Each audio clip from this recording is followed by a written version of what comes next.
De tal suerte que hoy tenemos el gusto de tener con nosotros en la cabina al ingeniero Mauricio Jesurún Solomou, no sé si lo pronuncié bien, es presidente de la Cámara Nacional de Empresas de Consultoría, la CENEC, México. Nos explicará por qué termina como México esta expresión y verán ustedes por qué. Ingeniero, bienvenido, muy buenas tardes. Muchas gracias, licenciado, aquí a sus órdenes.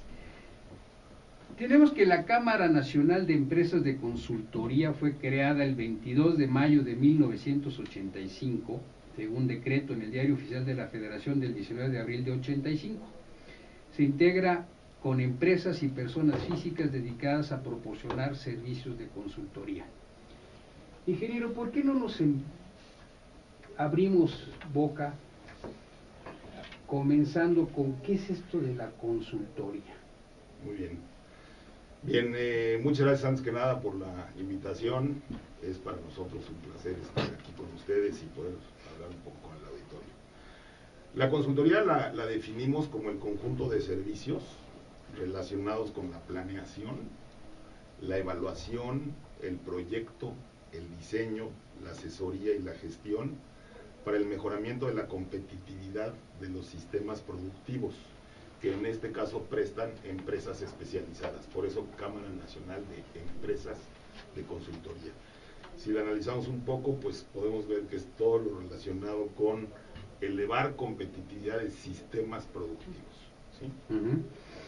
Y esto nos lleva un poco de la mano a la formación del ingeniero es vasta, y vemos que son en proyectos de alta envergadura, el grupo ICA, el proyecto hidroeléctrico del Chicoacén, la nucleoeléctrica de Laguna Verde, oleoducto submarino de Dos Bocas en Tabasco.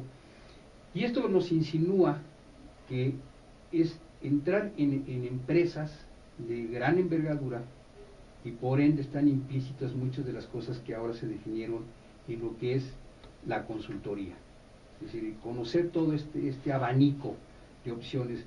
De ahí, de alguna suerte, parte en esta Cámara, y que ahora es presidida por el ingeniero, ¿por eso está ahí? No, o sea, yo diría que la consultoría hoy prácticamente está, los servicios que prestan las empresas son empresas pequeñas y medianas. Es lo interesante de esto. A mí en lo personal me ha tocado participar y trabajar en empresas muy grandes con los proyectos que ustedes han mencionado, pero desde hace 30 años tengo una empresa propia y es una pyme, ¿sí? Es una empresa mediana, en donde yo diría que prácticamente toda la membresía de nuestra Cámara se puede clasificar como una empresa pyme, ¿no? Entonces, ¿cómo conocemos nosotros a la consultoría? Decimos que es la industria del conocimiento, ¿sí?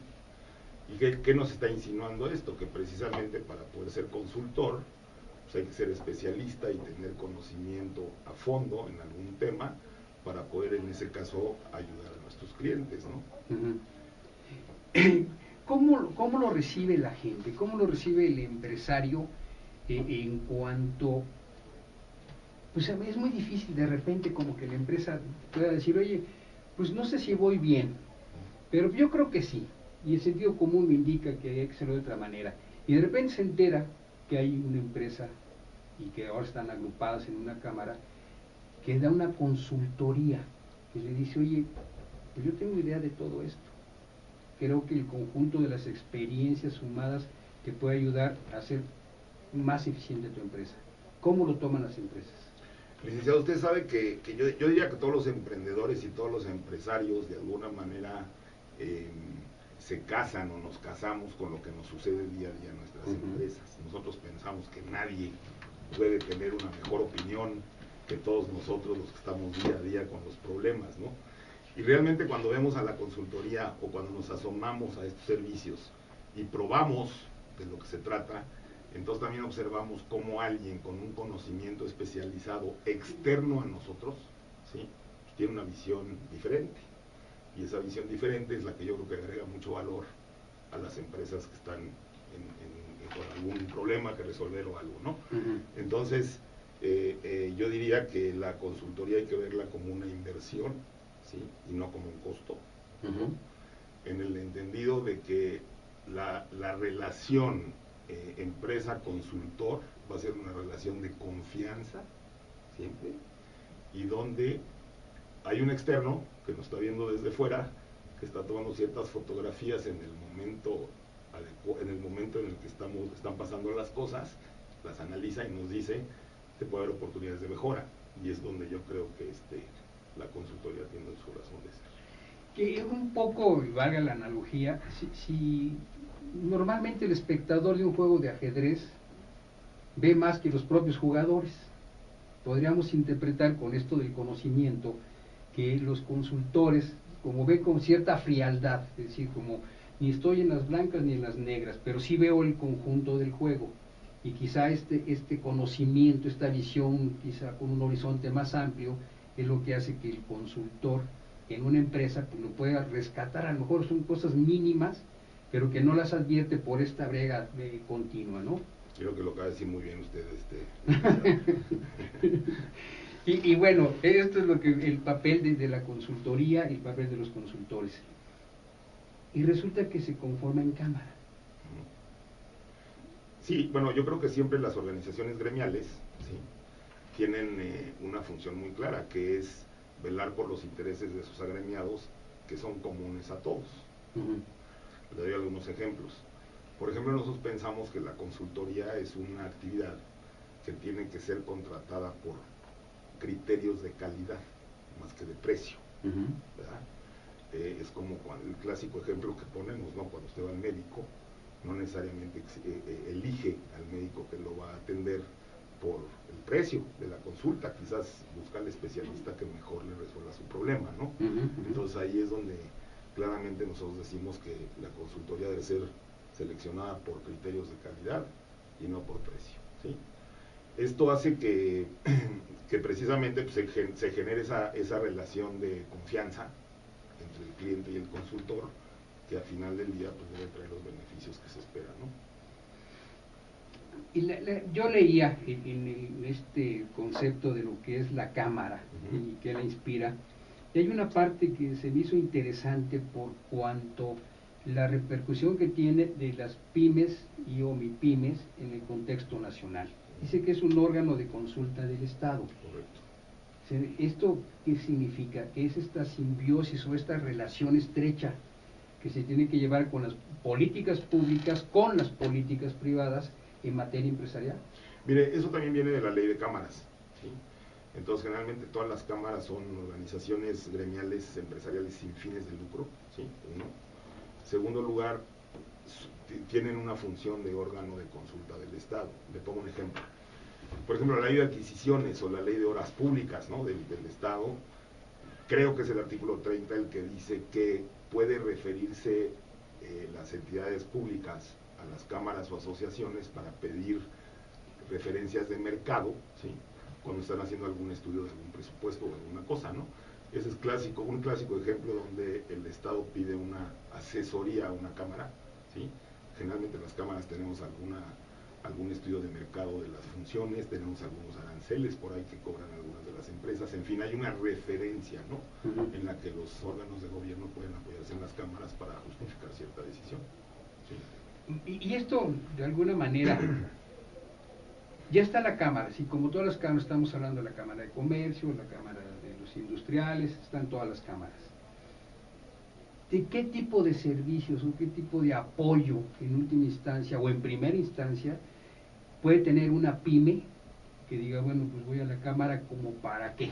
Ok, muy buena pregunta y se le agradezco mucho, porque generalmente lo que es importante es decir, ok, ¿cuáles son los servicios que presta una cámara para que a ti afiliado te convenza de que te vengas con nosotros en membresía, como miembro, ¿no? En primer lugar, yo diría que hay que participar en las cámaras. Si uno va a pagar una cuota, lo primero que yo sugeriría es que participe internamente. ¿Qué quiere decir esto? En una cámara usted va a lograr información de muchos temas que de otra forma sería difícil obtenerlos. Ok, a lo mejor con el internet hoy podemos analizar información muy vasta, pero pues ya la información con cierto criterio de explicación o con cierto criterio de análisis es lo que las cámaras en sus diferentes comisiones hacen, ¿no? Le puedo mencionar hoy, por ejemplo, que la Cámara Nacional de Empresas de Consultoría de México, y ahorita regresamos al apellido, es un órgano intermedio de la Secretaría de Economía.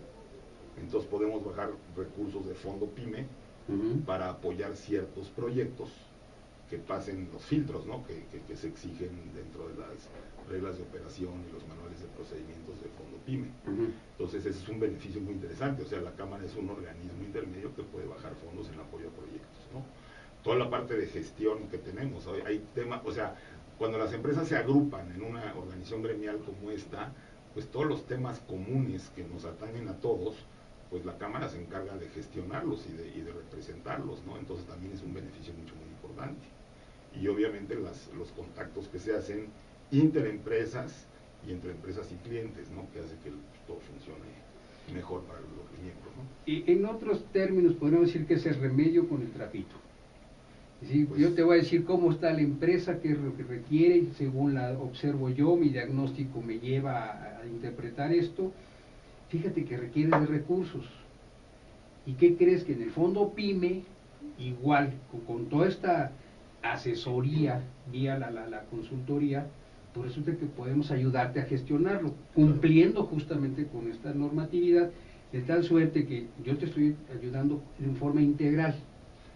Y es el papel un poco de intermediación. La organización, en el caso de órgano intermedio de fondo PYME, pues es lo que hace, o sea, tiene su acreditamiento por la Secretaría de Economía como organismo intermedio, entonces está facultada a presentar proyectos que cumplen con las normas de las reglas de operación y los manuales de procedimiento del fondo PYME, y si los proyectos son aceptados por las instancias en la Secretaría de Economía, pues se logran fondos para las empresas, ¿no? Y eso yo creo que siempre es muy, muy benéfico.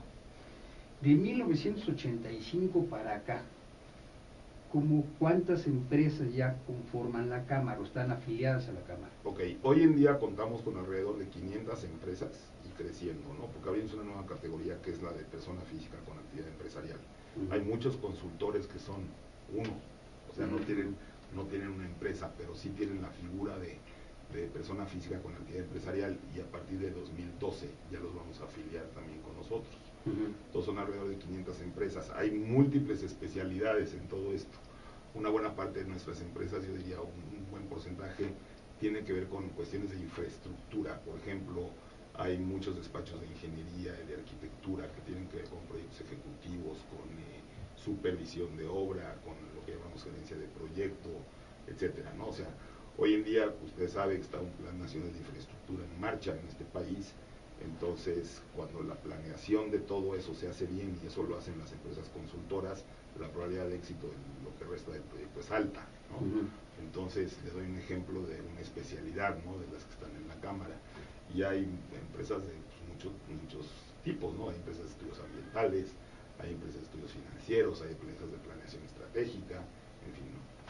Bueno, yo creo que al regresar de nuestra primera pausa, sería conveniente un poco que ubiquemos, y ya lo mencionó, pero creo que sería bueno subrayarlo, la importancia que tiene que existe una Cámara, que es un cuerpo colegiado, donde están todas las especialidades, con una que es el factor común, en este caso de las consultorías, y quiénes deberían asistir, y por qué sí deberían asistir, independientemente que si ya tienen la membresía, bueno, pues ahora sí que desquiten lo que invirtieron, pero los que no lo tienen, como que se motiven, porque esta es una forma de tener un escenario, un foro, en el que tengo este problema, y que alguien le puede dar una respuesta, pero pasó por un tamiz de especialistas. Regresando de la pausa, ¿están de acuerdo? Hacemos la primera pausa. Les recuerdo los teléfonos en la cabina: 55 53 4620, 55 53 6620 y 55 53 9620.